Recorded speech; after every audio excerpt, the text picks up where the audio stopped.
Nizamabad mayor కుర్చీ రాజకీయ నాయకులకు హాట్ సీట్ గా మారింది. మేయర్ కుర్చీ కోసం ప్రధాన రాజకీయ పార్టీలు అన్ని అస్త్రాలు ప్రయోగిస్తున్నాయి. మేయర్ పీఠం దక్కించుకునేందుకు రాజకీయ పార్టీలు వ్యూహాలు రచిస్తున్నాయి. రాష్ట్ర రాజకీయాల్లో కీలకం కానున్న నిజామాబాద్ మేయర్ పదవి ఏ పార్టీ కైవసం చేసుకుంటుందో అనే ఉత్కంఠ కొనసాగుతోంది.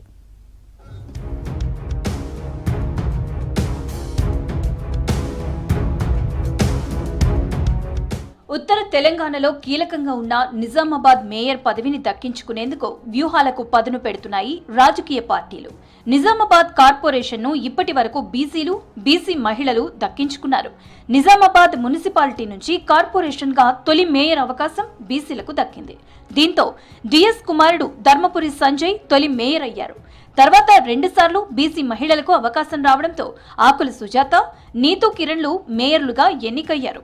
అయితే ఈసారి జనరల్ మహిళకు మేయర్గా అవకాశం రావడంతో హేమా హేమీలు రంగంలోకి దిగనున్నారు. ఇప్పటికే బడా వ్యాపారవేత్తలు, విద్యావంతుల పేర్లు ప్రచారంలోకి వచ్చాయి. మేయర్ పదవి కోసం విదేశాల్లో స్థిరపడ్డ వారు కూడా పోటీకి సై అంటున్నారు. సీనియర్ రాజకీయ పార్టీల నేతలు కూడా తమ వారసులను రంగంలోకి దించేందుకు సిద్ధమయ్యారు.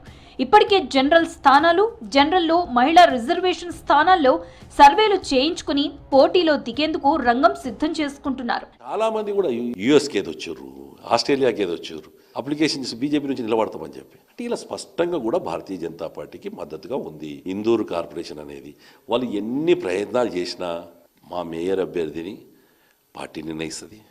కార్పొరేటర్లకు మేము ఇప్పుడు చాలామంది అప్లికేషన్లు ఒక్కొక్క దగ్గర 20-30 వచ్చినాయి. స్కూటీ చేసుకుంటా ఎమ్మెల్యే గారు, ఎంపీ గారు స్కూటీ చేసుకుంటా దాన్ని 5 దాకా తీసుకొచ్చారు. ఒక సర్వే నడుస్తుంది. ఆ సర్వేలో ఎవరు టాప్కి వస్తారో కూర్చుంటారు. ఉన్న సామాజిక, ఆర్థిక, రాజకీయ పరిస్థితులన్నీ అవగాహన చేసుకుని సర్వేలో ఎవరికి వచ్చినా వాళ్ళకి టికెట్ ఇచ్చేందుకు భారతీయ.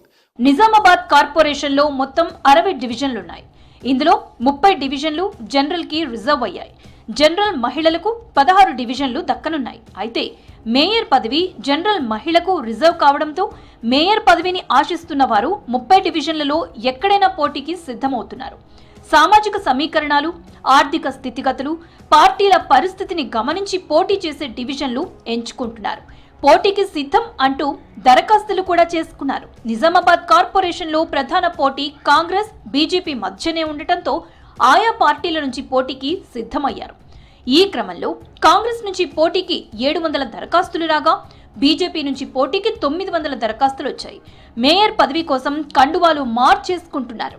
ఇన్నాళ్లు కనబడని బడా వ్యాపారులు, సామాజిక కార్యకర్తలు, స్కాలర్స్, ఎన్ఆర్ఐలు కార్పొరేషన్ ఎన్నికల్లో పోటీకి రెడీ అయ్యారు. ఖచ్చితంగా కాంగ్రెస్ పార్టీ కార్పొరేషన్లో ఎప్పుడైతే 2500 మా కాంగ్రెస్ అధికారంలో వచ్చిందో అప్పుడు ఏ విధంగా అయితే మేము కాంగ్రెస్ జెండా ఎగిరేసినామో ఇప్పుడు అదే విధంగా కాంగ్రెస్ పార్టీ జెండా ఎగరైపోతున్నాము.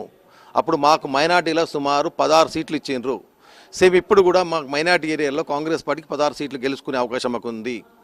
హిందువులల్లా ఎక్కడైతే మెజార్టీ స్థానాలు ఖచ్చితంగా మెజార్టీ గెలిపించుకుంటాము. 2005 ఎన్నికల్లో కార్పొరేట్ ఎన్నికల్లో మాకు సుమారు 36 సీట్లు వచ్చినాయి. ఇప్పుడు 36 అదే 36 కాదు 38 సీట్లు వచ్చే అవకాశం ఉంది. ఖచ్చితంగా కాంగ్రెస్ పార్టీ అభ్యర్థి, మేయర్ అభ్యర్థి ఇక్కడ నిజామాబాద్లో అవుతారు. నిజామాబాద్ మేయర్ కి రాష్ట్ర స్థాయిలో మంచి గుర్తింపు ఉంది. మేయర్ కి ప్రోటోకాల్ ఉండటంతో ఎన్నికల్లో పోటీకి దిగనున్నారు మహిళామణులు.